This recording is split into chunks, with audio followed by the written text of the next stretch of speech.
Depois do governo eleito mudar a estratégia, a PEC do estouro, PEC da transição, PEC do precipício, seja qual for o nome, essa PEC está tramitando no Senado. Em menos de 24 horas, a proposta já ultrapassou as 27 assinaturas, o mínimo necessário para começar o processo. Se antes o governo eleito queria um consenso até apresentar um texto final, o prazo curto para aprovar a medida falou mais alto. E pouca coisa mudou desde a primeira minuta. O valor continua o mesmo, 198 bilhões extra-teto, mas desta vez o texto prevê um prazo de 4 anos de duração. E o relator do orçamento e autor da PEC, senador Marcelo de Castro, admite: o texto final deve ser outro. Vamos saber os detalhes e quais os possíveis passos para essa tramitação, conversando ao vivo, direto de Brasília, com o nosso repórter Pedro Teixeira. Pedro, boa noite. Tudo bem, Márcio? Boa noite para você, para todo mundo que nos acompanha aqui no Prime Time. Pois é, o primeiro passo foi dado, né? A PEC foi protocolada, a equipe de transição conseguiu as 27 assinaturas necessárias para o início da tramitação da proposta de emenda à Constituição aqui no Congresso Nacional. Já são 33 assinaturas, ou seja, conseguiu ainda uma margem importante para que a PEC comece a tramitar por aqui. O primeiro passo de tramitação no Congresso Nacional é justamente na Comissão de Constituição e Justiça. O texto terá que ser analisado por lá e já existe a expectativa de uma possível alteração já na CCJ. A gente ainda não tem a definição por parte do presidente da Comissão de Constituição e Justiça, o senador Davi Alcolumbre, sobre o relator do texto. Existe a possibilidade de que o próprio Alcolumbre seja o relator da matéria na CCJ. Também tem a possibilidade de que o Alexandre Silveira, senador de Minas Gerais do PSD, assuma esta relatoria e assuma também as negociações a partir de agora. Alguns pontos, alguns senadores já indicam que devem ser modificados aqui no Senado Federal. Um deles, o prazo apresentado pela equipe de transição para que o Bolsa Família fique fora do teto de gastos. No texto, 4 anos, mas alguns parlamentares já indicaram que esse prazo pode ser reduzido para 2 anos ou até, quem sabe, para 1 ano de Bolsa Família fora do teto de gastos. Outra questão que também deve ser discutida é a redução do espaço fiscal, que, como você disse, segue naquele valor de 198 bilhões de reais, mas que pode ser reduzido. Esse espaço fiscal pode ser diminuído ou eventualmente ser alterado aqui no Congresso Nacional. O fato é que a PEC começou a tramitar oficialmente a partir de agora. A gente não tem ainda, por parte do presidente da CCJ, a divulgação da primeira sessão para discutir a proposta de emenda à Constituição, mas o texto vai ser analisado a partir de agora com a conquista destas 33 assinaturas no Senado Federal. Outro ponto importante é que na PEC apresentada anteriormente pela equipe de transição, existe uma brecha que poderia beneficiar o atual governo, permitindo que eles utilizassem um excesso de arrecadação já neste ano de 2022. Essa brecha foi retirada pelo PT, mas pode ser retomada. Quem falou sobre isso foi o líder do PT na Câmara dos Deputados, o deputado Reginaldo Lopes, e é justamente ele que a gente vai acompanhar agora. Olha, o texto é para debate, evidente que o acerto se dará no plenário do Senado, então ainda tem muito debate pela frente. Eu não vejo dificuldade alguma, se for necessário, para fechar o ano fiscal de 2022, antecipar a aplicação dos 6,5% das receitas extraordinárias de 2021 já no ano de 2022. O presidente do Senado, Rodrigo Pacheco, afirmou que o texto da PEC deve passar por mudanças ainda no Senado. O parlamentar falou com jornalistas há pouco no Congresso. Ele ainda reforçou que a casa deve se empenhar para apreciar a medida com agilidade. E, obviamente, nós vamos nos empenhar, até porque nós temos poucas semanas até o final do ano, há necessidade de apreciação pelo Senado e também pela Câmara dos Deputados. Eu quero afirmar aqui a nossa responsabilidade também de fazer uma discussão e permitir que todos os senadores possam colaborar para o amadurecimento da PEC. Não necessariamente o final será idêntico ao início, então poderá haver alterações que serão, obviamente, amadurecidas na CCJ e no plenário, especialmente o que já se tem ventilado em relação ao prazo de excepcionalização do programa social em relação ao teto de gastos públicos. Então, eu acredito que nós possamos, sim, com esse senso de urgência, ter na semana que vem esta apreciação. Mas, obviamente, que eu não quero cravar essa data especificamente, que vai depender da discussão e, naturalmente, da boa vontade de todos os senadores e senadoras de entenderem que é muito importante nós termos, a partir de janeiro, essa solução fiscal resolvida para o Bolsa Família no Brasil.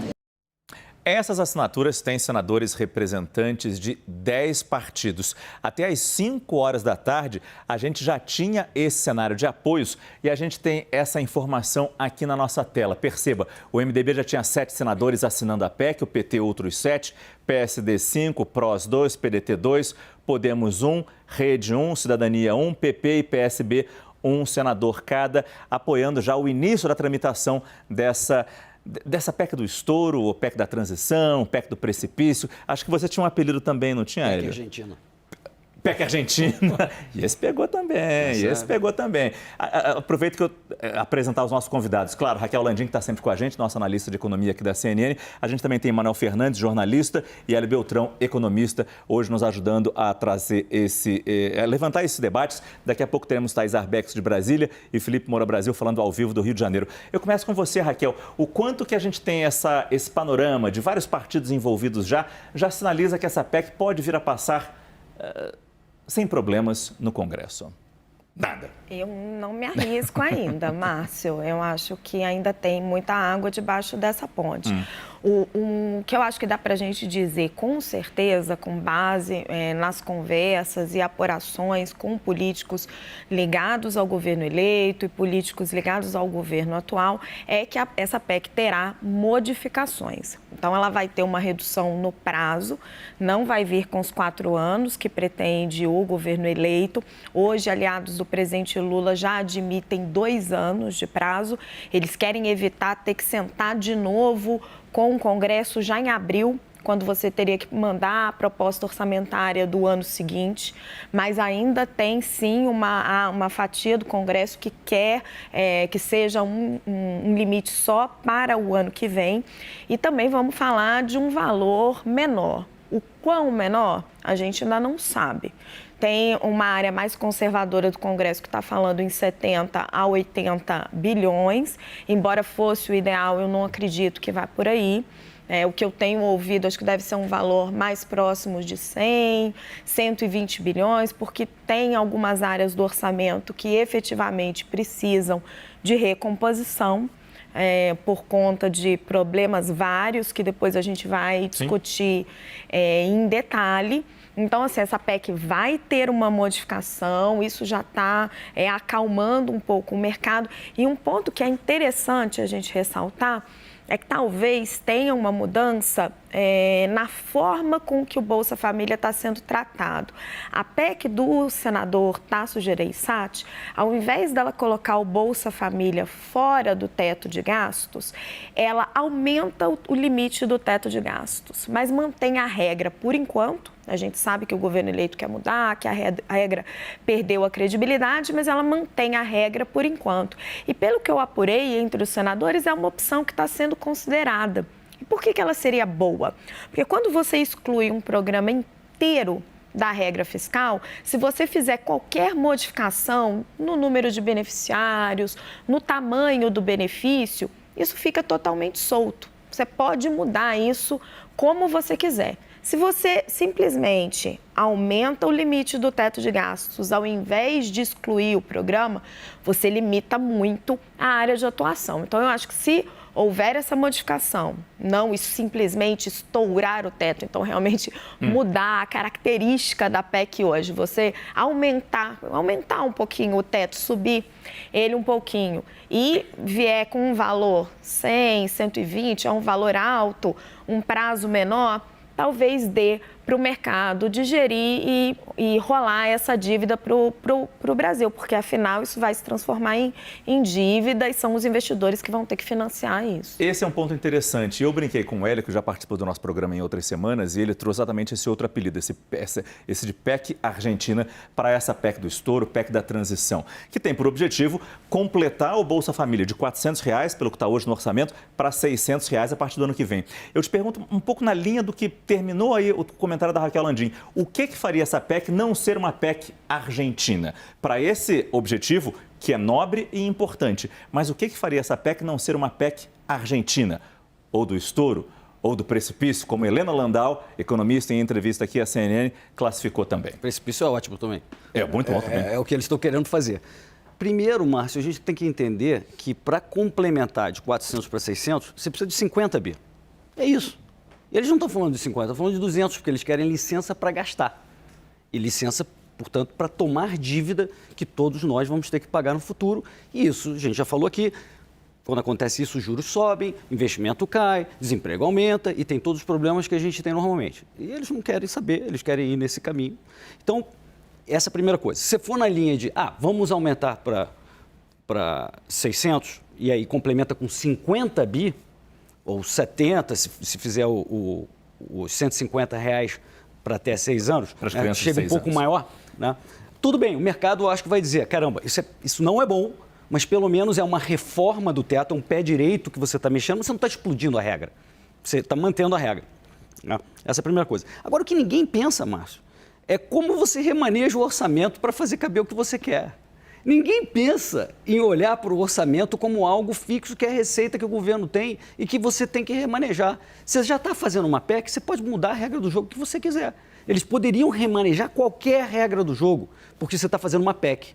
PEC permite, mudança na Constituição, permite que você chegue lá, não, então tá bom. Então, nesse ano, nós vamos reduzir um pouquinho aqui dessas rubricas, seja educação ou saúde, sei lá, porque nós temos um cobertor, vamos cortar um pouquinho de cada um para conseguir fazer isso que a gente acha prioridade esse ano. Ninguém pensa nisso.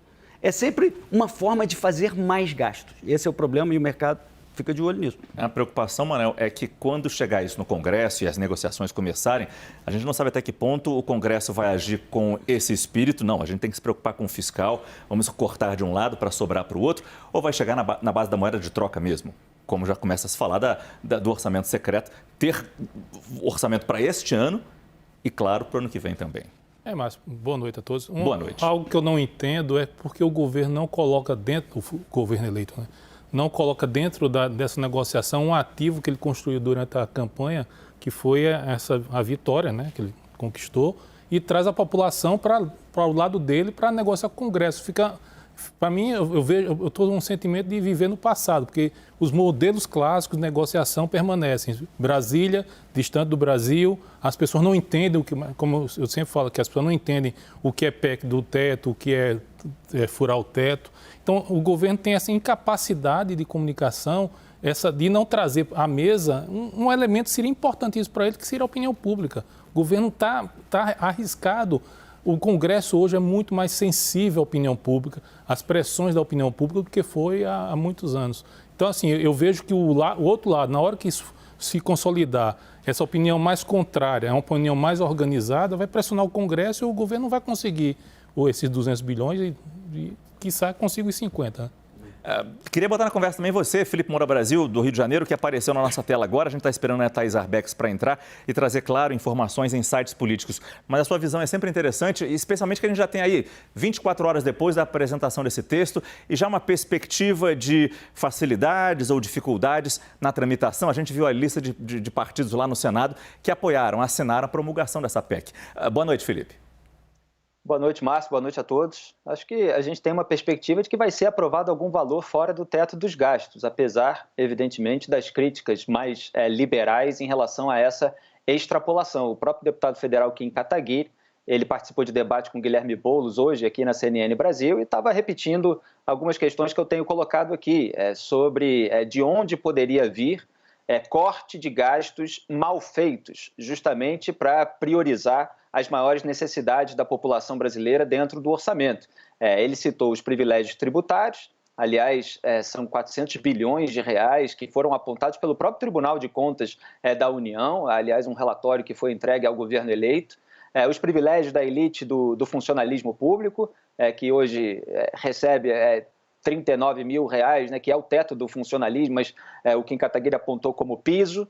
Então, esses são dois pontos que eu tenho colocado aqui, que o Edmar Baixa colocou. Ele ainda detalhou ali outras questões sobre subsídios para a Zona Franca de Manaus, renúncias fiscais para táxis, para motos, etc.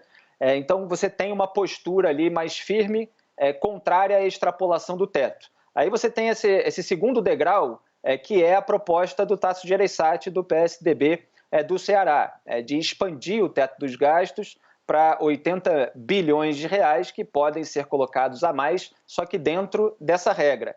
Mas você tem outros parlamentares pragmáticos, como o senador Alessandro Vieira, do PSDB de Sergipe, que já aceita 70 bilhões de reais fora do teto.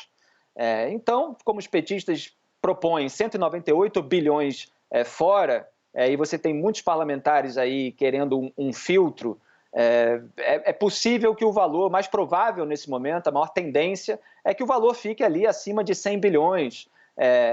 E se houver uma expansão do teto, mesmo assim, deve manter-se um valor fora do teto. Eu digo isso porque sempre em Brasília se dá um jeito milagroso de fazer algum tipo de solução intermediária que não vai nem para um lado nem para o outro e ainda mantém diversos tipos de problemas. Então é isso que a gente está vendo, é um debate completamente fora de ordem, porque se está estabelecendo um gasto exorbitante antes de se estabelecer de onde se vai economizar, quais são os cortes das despesas mal feitas que serão feitas. Vai haver um filtro no Congresso Nacional depois de o PT, não conseguindo um acerto prévio, ter entrado ali com o bode na sala com muita gordura para queimar.